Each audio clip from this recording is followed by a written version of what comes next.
Hi friend, welcome to my channel SK Sonu tech world. Friend, अगर आप भी JP university में बीए बीएससी बीकॉम में नामांकन के लिए ऑनलाइन आवेदन किए हैं सेशन 2024-28 के लिए, तो आप सभी को बता दूं कि आपका जो मेरिट लिस्ट है कल यानी कि 25/6/2024 को जारी होने की उम्मीद है।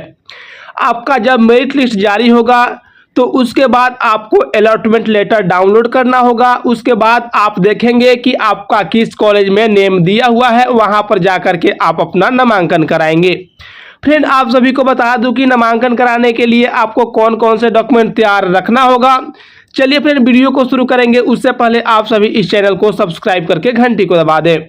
फ्रेंड, आपको एक बार मैं फिर बता दूं कि आपका जो मेरिट लिस्ट है वह तैयार हो रहा है। कल है 25/6/2024 और कल जारी होने की उम्मीद है आपका merit list BA BSc BCom में नामांकन के लिए सेशन 2024-28 जेपी यूनिवर्सिटी में।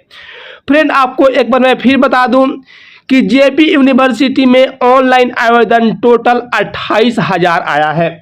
और आपको मालूम होना चाहिए कि जेपी यूनिवर्सिटी के अंतर्गत टोटल 32 कॉलेज है और 37,000 सीट अवेलेबल है। तो यहाँ पर देखा जाए तो 9,000 आवेदन कम आए हैं के मुताबिक। तो यहाँ पर बहुत ज़्यादा चांस है कि किसी का भी नाम न छूटे, सबका नाम आ जाए मेरिट लिस्ट में। लेकिन एक और बात आप सभी को बता दूं कि बहुत बार होता है कि छात्र छात्राएं नामांकन के लिए ऑनलाइन आवेदन तो कर देते हैं लेकिन नामांकन नहीं भी कराते हैं। तो यहाँ पर आप सभी को बता दूं कि टोटल 28,000 ही आवेदन आया है।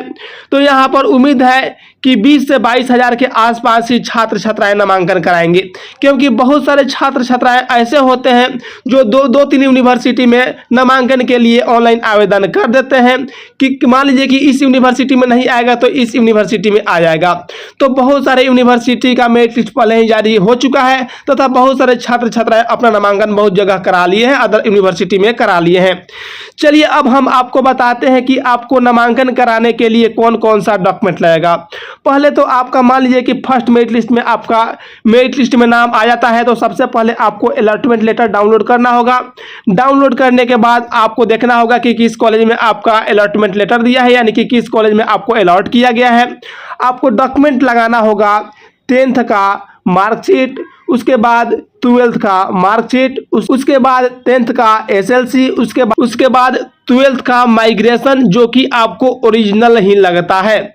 उसके बाद कास्ट सर्टिफिकेट, अगर मान लीजिए कि ST SC OBC से बिलोंग करते हैं या EWS से बिलोंग करते हैं। अगर आप दिव्यांग हैं तो आपका दिव्यांग का प्रमाण पत्र लगाना होगा। उसके बाद डोमिसाइल यानी कि आवासीय प्रमाण पत्र भी कभी कभी मांगा जाता है। उसके बाद आपके पास कम से कम 5 फोटो तो होना ही चाहिए, क्योंकि आप सभी को मालूम होगा कि जब आपका एडमिशन फॉर्म को भरवाया जाता है साथ ही साथ वहां पर आपका रजिस्ट्रेशन भी बहुत सारे कॉलेज में भरवा लिया जाता है, तो वहां पर फोटो की ज़रूरत होगी। उसके बाद आप सभी को बता दूं कि आपके पास ईमेल आईडी हर हाल में होना चाहिए। बहुत बार क्या होता है कि छात्र छात्राएं फॉर्म जैसे कि मान लीजिए ऑनलाइन अप्लाई करने के लिए किसी साइबर वाले का ही ईमेल आईडी डाल देते हैं, तो वैसा नहीं चलने वाला है। जब आप अपना एडमिशन कराएंगे तो उस समय अपना ईमेल आईडी देंगे तथा अपना मोबाइल नंबर देंगे, क्योंकि यूनिवर्सिटी या कॉलेज से जो भी इंफॉर्मेशन आपको मिलेगी ईमेल और मान लीजिए कि मोबाइल नंबर आपका रहेगा, तो अगर व्हाट्सएप ग्रुप बनता है, कॉलेज बनाता है, तो आपके व्हाट्सएप नंबर पर सभी इंफॉर्मेशन दी जाएगी। तो वहां पर आपका मोबाइल नंबर हर हाल में होना चाहिए, वर्किंग कंडीशन में होना चाहिए। फ्रेंड, आप सभी को बता दूं कि मैं जितना भी आपको डॉक्यूमेंट बताया हूं सभी का आप सभी ओरिजिनल और फोटोकॉपी लेकर के अपने कॉलेज में जाएं, क्योंकि जब आप फॉर्म को भरेंगे एडमिशन फॉर्म को तो वहां पर आपका ओरिजिनल जो डॉक्यूमेंट है उसको देखने के लिए मांगा जाएगा कि आपके पास ओरिजिनल डॉक्यूमेंट है या डुप्लीकेट डॉक्यूमेंट है। अगर आपका ओरिजिनल डॉक्यूमेंट होगा तभी आपका एडमिशन होगा, क्योंकि वहां पर जब तक देखेंगे नहीं तब तक आपका जो एडमिशन फॉर्म है उसको वेरीफाई नहीं करेंगे। वेरीफाई करने के बाद ही आपका एडमिशन पूर्ण रूप से कंप्लीट होगा। तो फ्रेंड, आप सभी इन सभी बातों को फॉलो करते हुए अपना एडमिशन कराएंगे। जैसे ही आपका मेरिट लिस्ट जारी होगा मैं आपको बताऊंगा कि किस तरह से आपको अलॉटमेंट लेटर डाउनलोड करना है। सभी जानकारी मैं आपको अगले वीडियो में दूंगा जैसे ही मेरिट लिस्ट जारी होता है। एक और बात यहाँ पर आप सभी को मैं क्लियर कर दूं कि मान लीजिए आपका फर्स्ट मेरिट लिस्ट में नेम आ जाता है तो आपको हर हाल में अपना नामांकन करा लेना होगा। ये नहीं कि मान लीजिए कि डेट आपको दिया गया है कि इस तारीख से इस तारीख तक कराना है, अगर नहीं कराते हैं तो आपका जो प्राथमिकता होगा वह खत्म हो जाएगा। जब सेकंड मेरिट लिस्ट जारी होगा तो किसी दूसरे को वहां पर मौका दिया जाएगा। तो आप सभी ध्यान देकर के अपना मेरिट लिस्ट को चेक करें। फर्स्ट मेरिट लिस्ट में आपका नेम आता है तो हर हाल में अपना नामांकन करा ही ले। आगे जो भी जानकारी आएगा मैं आप सभी को देते रहूंगा। आप सभी इस चैनल को सब्सक्राइब करके घंटी को दबा दें, क्योंकि हमारे चैनल के माध्यम से सभी जानकारी आपको सही और सटीक जानकारी दी जाती है।